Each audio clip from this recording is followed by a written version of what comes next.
I am not sorry for something I didn't do, and I am not sorry for the things I did do. Mr. O'Neill, listen, stop, listen to me. You're not going to raise your voice again. I'm not going to raise my voice again. I'm not. I will have you removed from this courtroom. I can sentence you without you being present. Yes, ma'am. You don't conduct yourself. I understand, Your Honor. Thank you.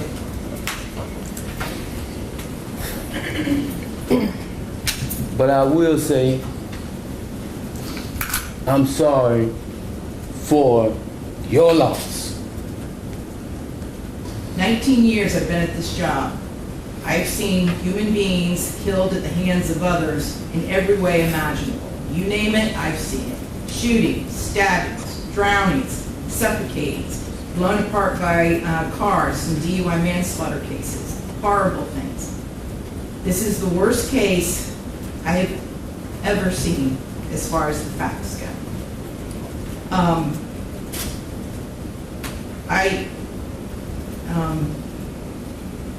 When the person from fire department, when he testified, and when he said that he retrieved the body of Ronivia O'Neill from the home, and all he could do was sob. It took every ounce I had not to start sobbing too.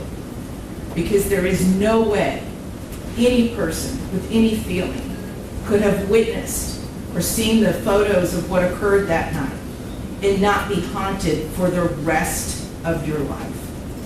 I know I will be. For the rest of my life, I'll be haunted by what I saw as far as the evidence and just the abject cruelty of it all. The abject cruelty. And I was aware, because I reviewed a lot of the discovery ahead of time, as you well know, did a lot of in-camera inspection of a lot of documents. And I was aware there was some evidence, at least, that when you needed to recover from your gunshot wound, that neither your parents nor your Aisha, Miss Robinson, would let you come recover at their home. I don't know if it's true or not. I'm not going to get into a dispute. I'm just mentioning there was some evidence referencing that in the records.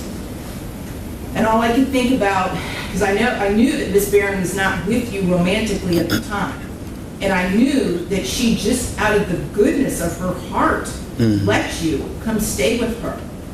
And it is beyond tragic that that critical decision ended in so much horror for her and for her children. It is unspeakably cruel what happened as a result of that one decision.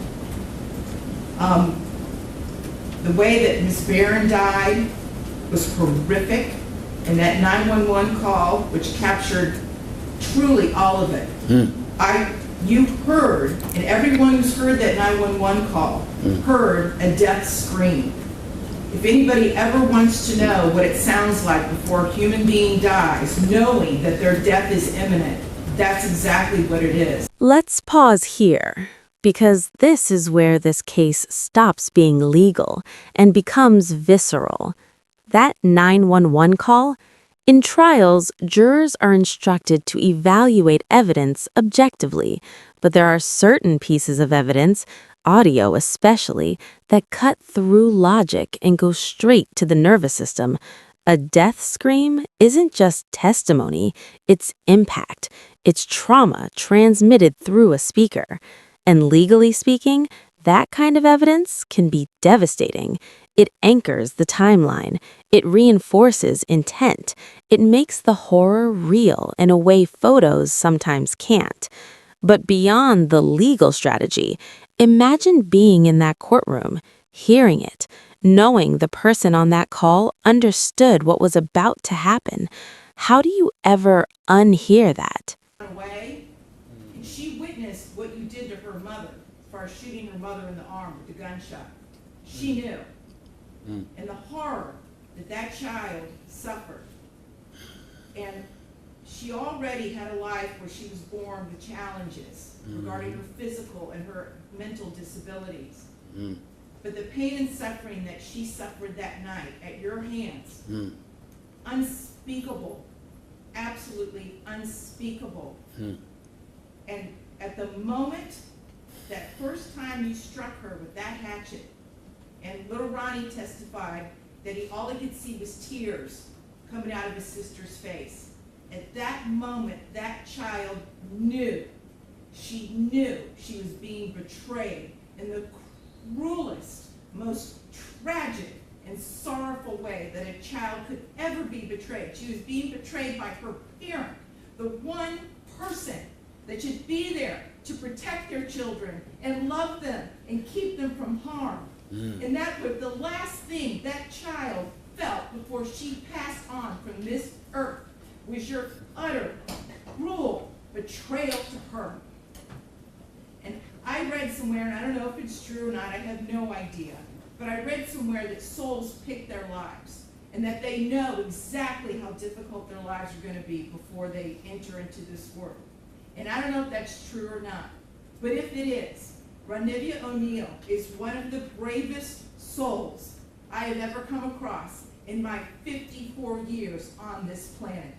One of the bravest ever, ever, because she suffered so traumatically.